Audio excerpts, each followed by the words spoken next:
They've made the ultimate sacrifice. Since COVID, the workers were out there allowing the economy to continue while they were on the docks catching COVID. Some were dying. Which side are you on? Which side are you on? Patrick Darrington is a friend of the show, I guess we can say. He has been at the Alabama Political Reporter. Now he is at AL.com. He wrote a really good piece about the longshore strike right after it kicked off. Titled, Alabama Longshoreman Says Striking Mobile Dock Workers Face Injury, Death. Quote, we've made an ultimate commitment. Patrick Darrington, AL.com reporter, thanks for coming on the show. Oh, thanks for having me. Absolutely. So, as the strike started, I have not, I was able to talk to some of the folks in Tampa, but I haven't been able to talk to folks in Mobile. And you were able to talk to some of those folks. What was their, we'll go in two parts. Let's first start with, their reaction, like their justification for striking. Why did they say, like, just absent, we'll get to the reaction to the media and all these, talking points later, but why did they say that they were going on strike? Right. And so I talked specifically to Mr. Bass, the local union president down there in Mobile, because, obviously the other workers weren't talking at the time.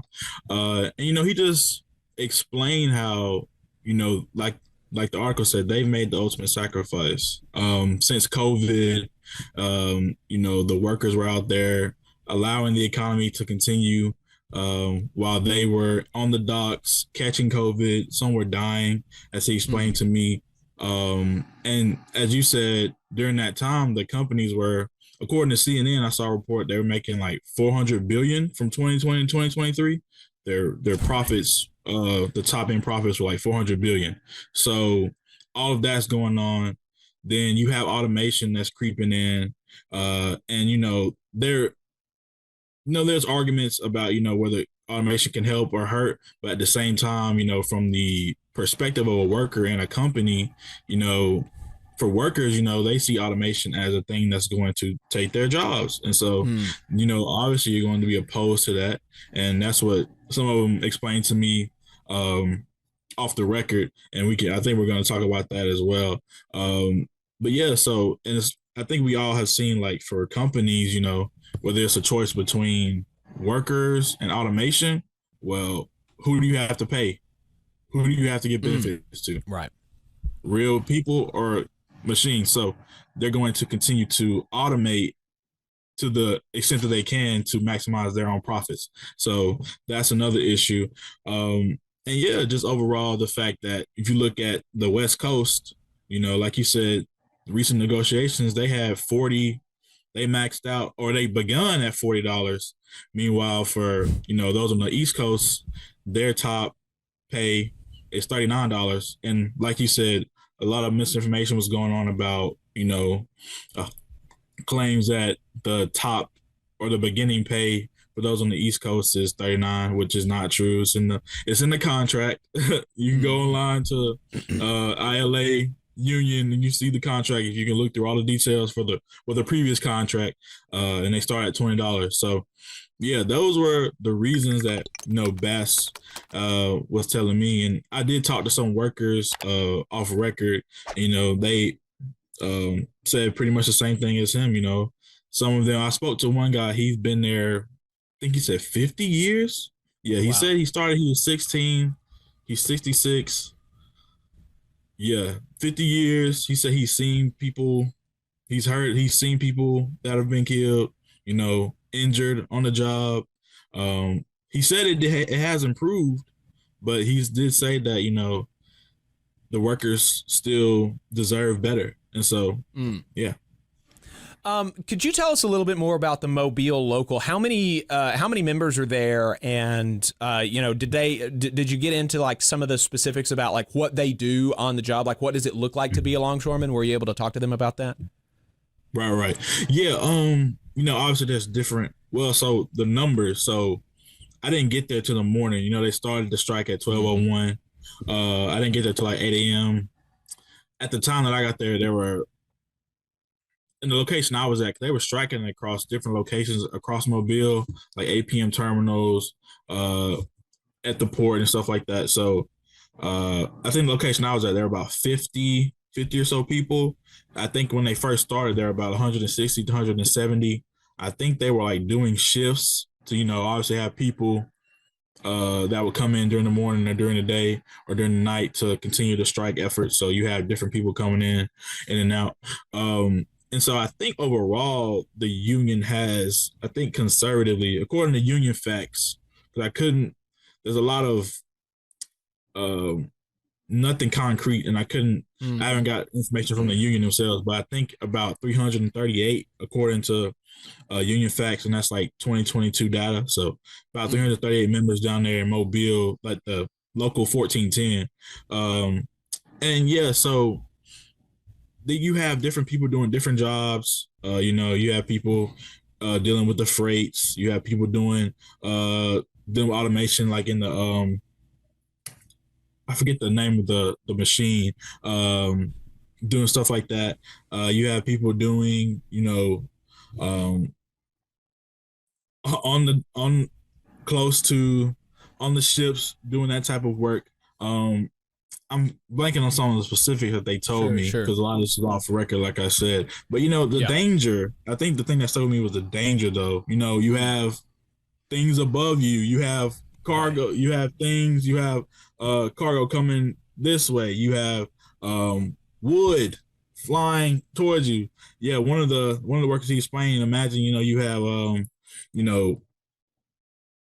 pieces of wood like that coming straight at your face. So it's like it's a constantly moving, dangerous job.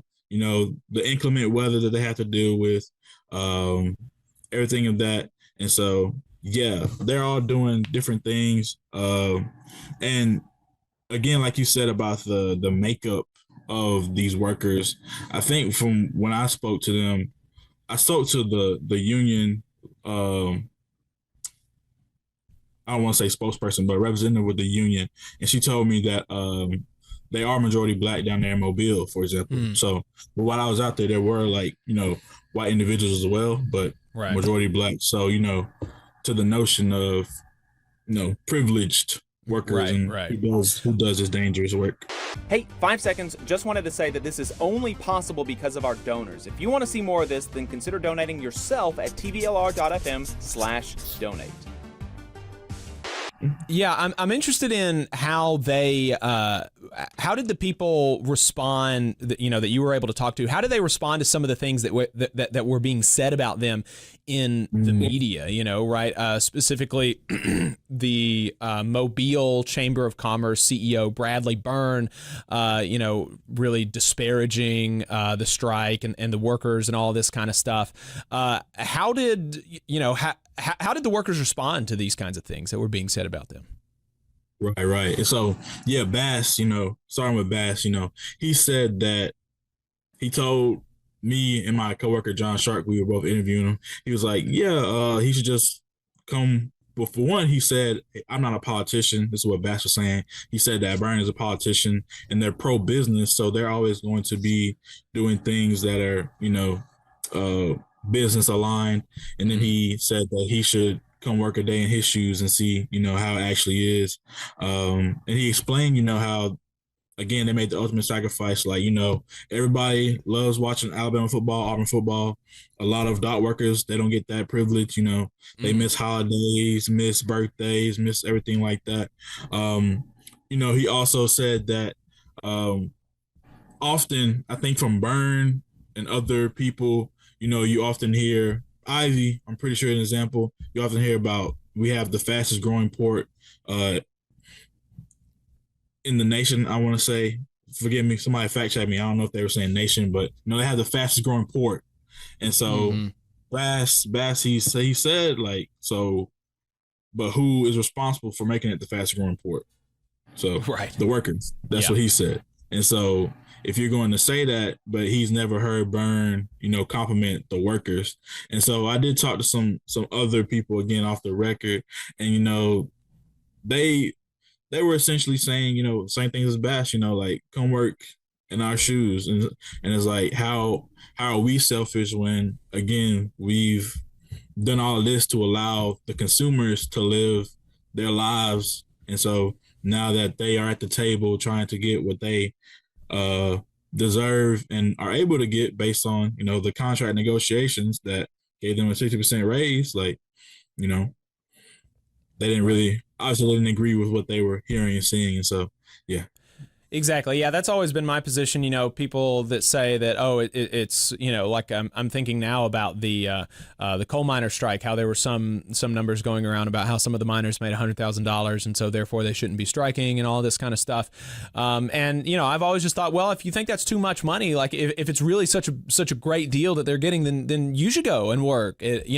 Work those 70 hours a week that it takes to get $100,000 a year. Work those 100 hours a week that it takes on the docks to make $200,000 a year. If it's such a great deal, if they're really making a killing, then you should just go do that instead of whatever the hell you're doing. So you have. Sorry, I just want to jump in. Is it still accurate that wages have stagnated since the 70s? Is that still accurate? I think that over the last few years, wages have outpaced inflation, but since the 70s, the broad trend is still general stagnation. Yeah.